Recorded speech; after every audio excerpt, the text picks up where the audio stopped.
Hoje eu vou fazer uma análise comparativa da Carta Humana de Machado de Assis e A Falência de Júlia Lopes de Almeida. Essas duas obras oferecem um retrato fascinante das contradições sociais do Brasil do século XIX. Para entender essa comparação, vou usar dois textos teóricos de Roberto e Dias Fora do Lugar e o texto Feminismo é Possível, Leonora de Luca. Machado de Assis explora temas universais como amor, traição e triângulo amoroso. Em A Cartomante, há um triângulo amoroso entre Vilela, Camilo e Rita. A personagem Rita é guiada pela superstição e procura uma cartomante. A superstição aqui não é um mero detalhe, mas sim um reflexo da insegurança humana e da hipocrisia social. Os personagens, mesmo sendo parte da elite, recorrem a uma cartomante para decidir questões íntimas. No texto Ideias Fora do Lugar, é uma tentativa da elite brasileira de importar valores europeus de forma descontextualizada. Machado usa essa superstição para criticar esse comportamento, mostrando como os valores estrangeiros nem sempre se aplicavam à realidade brasileira.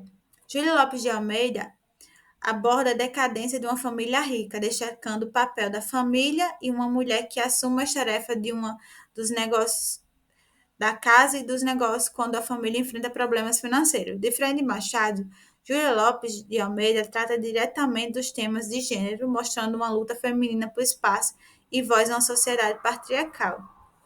No texto Feminismo é Possível, Júlia sugere que uma mulher pode ser independente sem romper totalmente os padrões sociais da época.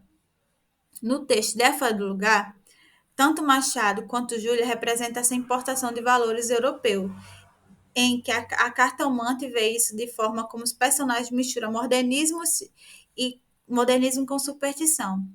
Em A Falência, Júlia questiona os papéis tradicionais de gênero, propondo uma adaptação de valores ocidentais, mas sem radicalizar ao ponto de romper completamente os figurinos locais.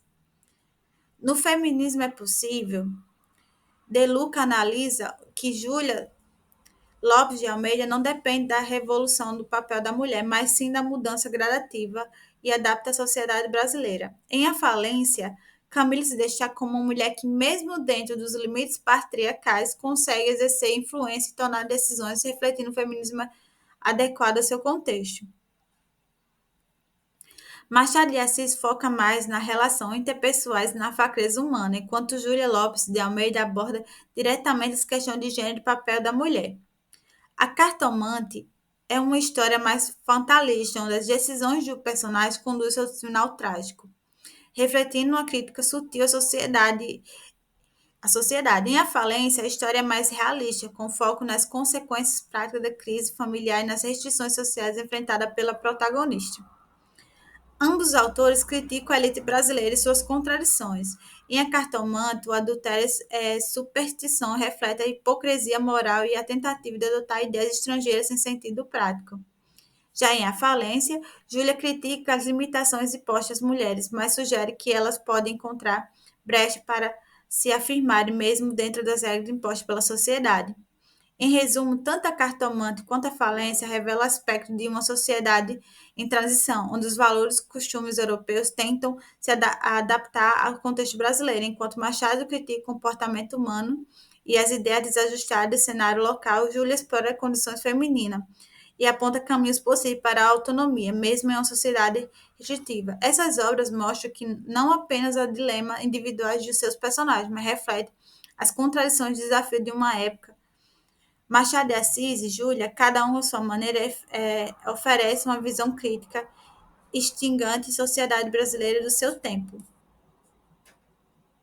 Agora eu vou falar sobre o texto fino Policarpo Quaresma. O pré-modernismo foi um período de transição na literatura brasileira, com obras que criticavam o idealismo, o romantismo e estética formalista do parnasianismo.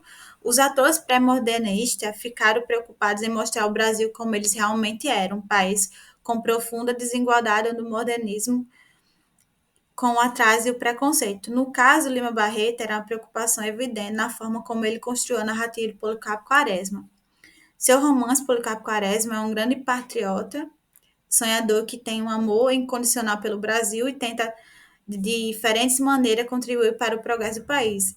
Ele defende as ideias radicais, como tornar o tupi-guarani como a língua oficial, transformar a agricultura como método de cultivo moderno. Essas tentativas, no entanto, fracassam e ele acaba sendo rejeitado e ridicularizado pela sociedade e pelo governo. Esse fracasso expõe compatibilidade entre o idealismo, nacionalismo e realidade social do Brasil, marcada por uma estrutura arcaica e conservadora.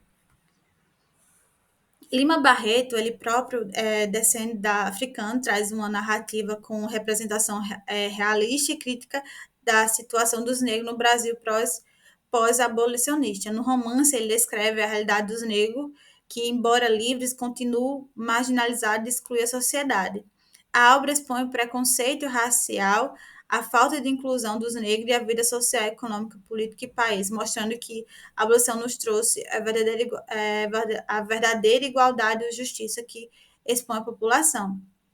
Um exemplo dessa representação está nos personagens de Ricardo Coração dos Outros, um músico mulato e amigo do Policarpo, que enfrenta o desprezo e preconceito da elite. Lima Barreto retrata os negros mestiços como uma figura e ainda sofre com exclusão, racismo, vivendo as margens de um projeto de nação não contemplada. Essa crítica à marginalização dos negros é um dos aspectos mais relevantes da obra, pois evidencia o fracasso do mito de democracia racial e denuncia a desigualdade que persiste após a abolição e a escravatura. Para Lima Barreto, a construção de uma verdadeira identidade nacional teria com inclusão a diversidade racial e social do país, o que estava longe de acontecer. O Triste Fim de Policarpo Quaresma é um romance que encapsula os valores de pré-modernismo brasileiro, expõe contradição, fragilidade social da época. Lima Barreto, através da jornada Policarpo, critica nacionalismo cego, estrutura excludente do Brasil, questionando o projeto de nação que deixa de lado a questão nacional, raciais e sociais, representando os negros que continuam marginalizados mesmo após a abolição, reforçando essa crítica e destacando a necessidade de um país mais inclusivo e justo.